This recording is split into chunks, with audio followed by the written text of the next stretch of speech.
leopardo causó pánico en la ciudad india de Jalandhar. El felino estuvo al acecho durante más de 6 horas atacando a los habitantes. El animal hirió al menos a 4 personas, pero según informes de los medios locales, ninguna de ellas resultó gravemente herida.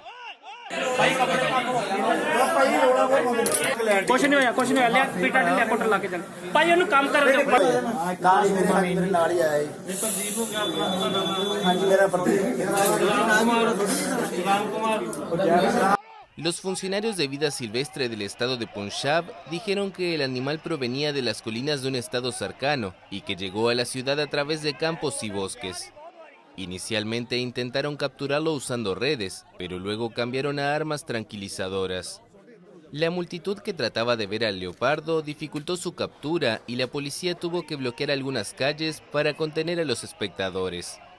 Finalmente, el leopardo fue acorralado en una casa, sedado y trasladado a un zoológico.